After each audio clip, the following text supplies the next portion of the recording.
Some Australians retire with $2 million in super and still feel like they are running out of money. Others retire with less than $1 million and sleep peacefully at night. That sounds strange. You would think the person with more money would automatically be better off. But retirement does not work that way. You would think the person with more money would automatically be better off. But retirement does not work that way. The real question is not simply, how much do you have? It is, how much do you actually need every month? That one question can completely change how we look at retirement. Imagine two Australian couples who both have $1 million saved. One couple owns their home outright, has very little debt, receives regular age pension income, and keeps their lifestyle fairly simple. The other still has a large mortgage, expensive bills, car payments, and regularly helps their adult children financially. On paper, they look almost identical. In real life, they are worlds apart. This is where we can separate retirement into three broad groups: struggling, comfortable, and financially secure. A struggling retirement does not necessarily mean having no savings. It means the money coming in each month is barely enough to cover the basics.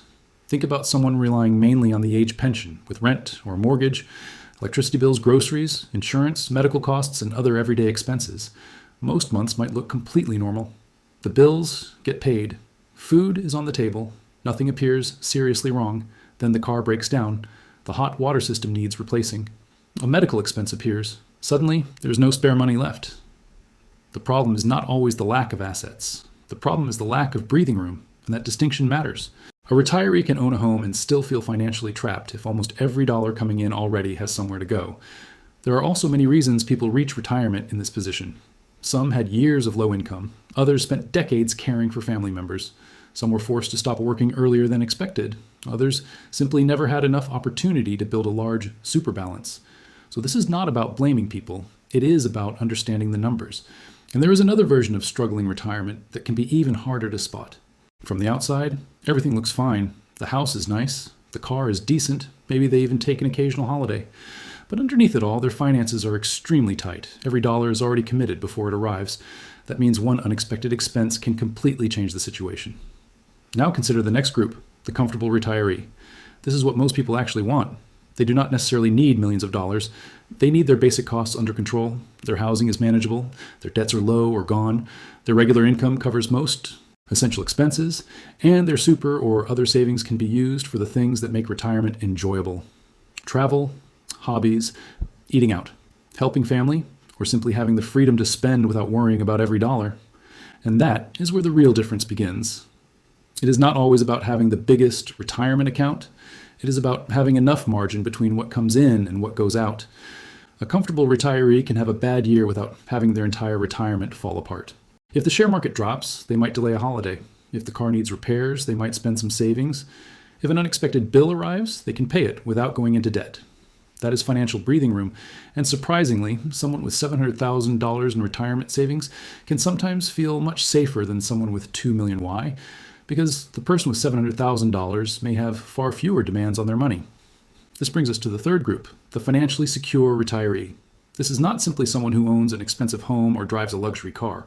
Real financial security is about having choices. They can decide where they want to live without being completely controlled by housing costs. They can travel because they want to, not because they have spent months trying to make the numbers work. If their adult child needs temporary help, they can offer it without putting their own retirement at risk. If a major medical or care expense appears later in life, it does not immediately threaten everything they have built. They also have more freedom when it comes to leaving money behind for their children or grandchildren. That is the biggest difference. The money gives them options. Now imagine 3 Australian couples. All 3 receive the same amount of income every month. Let's say each household has $5,000 coming in.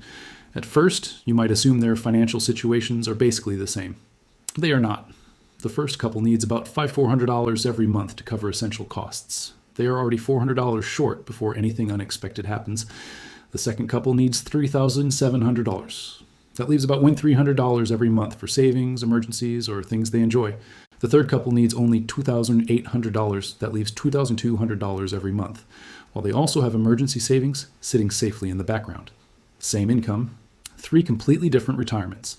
That is why looking at income alone can be misleading. You need to know what that income has to support. Housing is one of the biggest factors. Debt is another. Then there are groceries, utilities, insurance, healthcare, transport, taxes, and family support. Even helping adult children can quietly become a major retirement expense. A parent might think, it's only a few $100s here and there. But over several years, those payments can add up to tens of thousands of dollars. And that brings us back to the question of net worth. Suppose one Australian retiree has $2 million in super and investments. That sounds wealthy.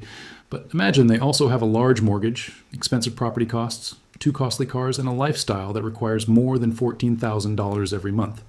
They may also be regularly giving money to their children. Suddenly, that $2 million does not look nearly as powerful. Their investments may be large, but their monthly demands are large too. Every month, the portfolio has to work harder just to maintain the lifestyle. Now imagine another retiree with only $600,000 invested. Their home is fully paid off. They receive the age pension and other regular income. Their lifestyle costs around $4,500 a month. They also have a proper emergency fund. Which person is likely to feel more relaxed? The person with $2 million? Not necessarily. The second retiree may have far less money but much greater financial breathing room. That is the key idea. Your assets tell people how wealthy you look. Your monthly cash flow tells you how secure you actually are. And there's another reason this matters so much in Australia: healthcare and unexpected costs. Retirement expenses do not always rise in a smooth, predictable way. You might plan your budget carefully and then face a major dental bill, specialist appointments, medication costs, home repairs, or a car replacement. These expenses do not wait for the perfect time. A household with plenty of spare income can absorb them.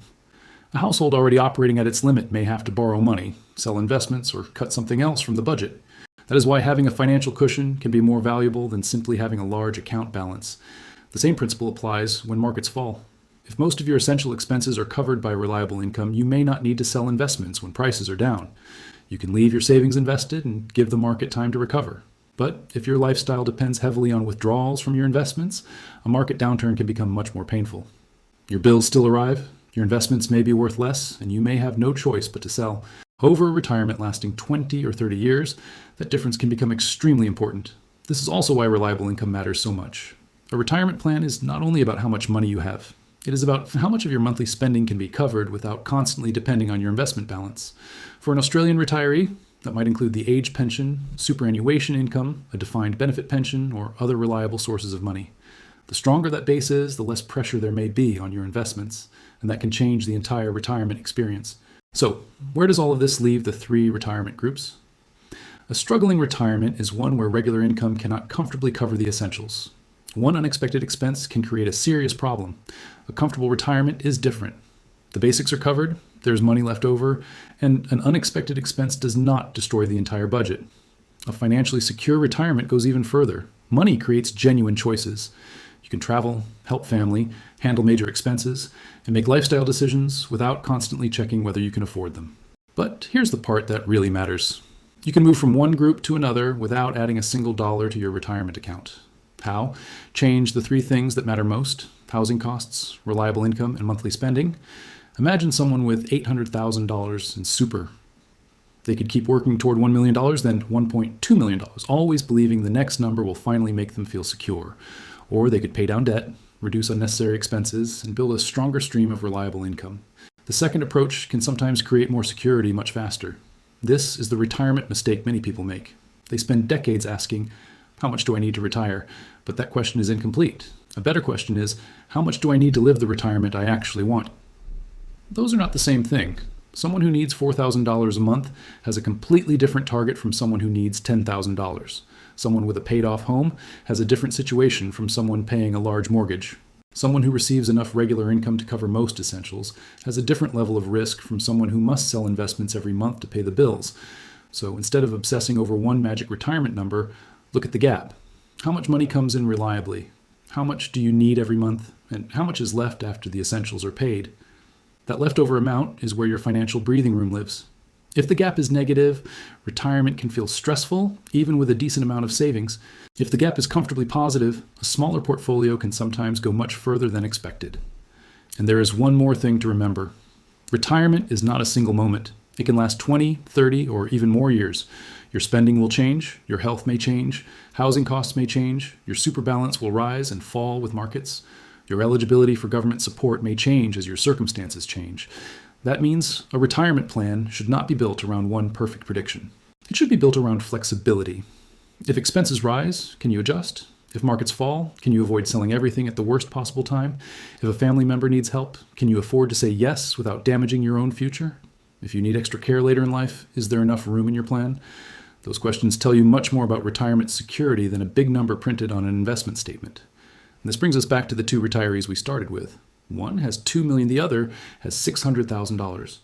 Most people would automatically assume the first person is better off. But if the first retiree needs $14,000 every month, while the second needs only $4,500, the picture changes completely. The $2 million retiree may constantly worry about markets, withdrawals, debt, and rising expenses.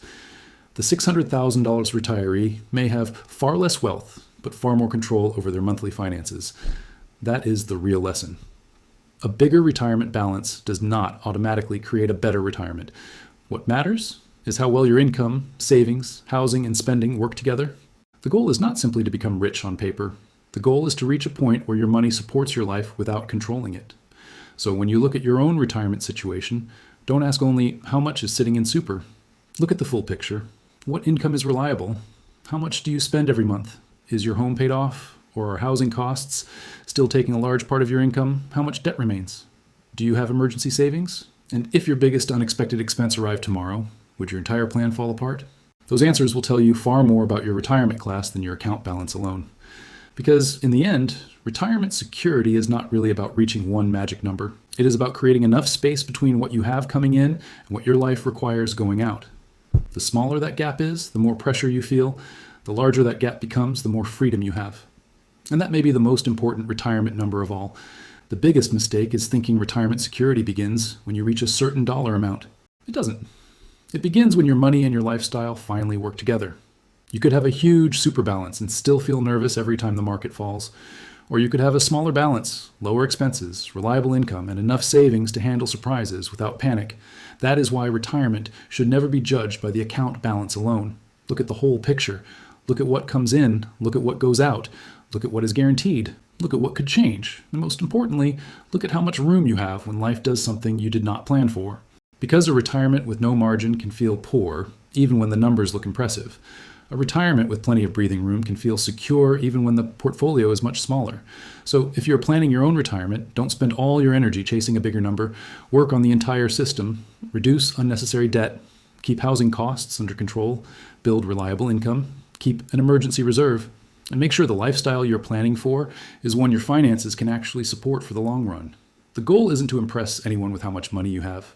The goal is to reach the point where money stops being the thing you worry about every morning. That's what real retirement security looks like. Not a number, freedom.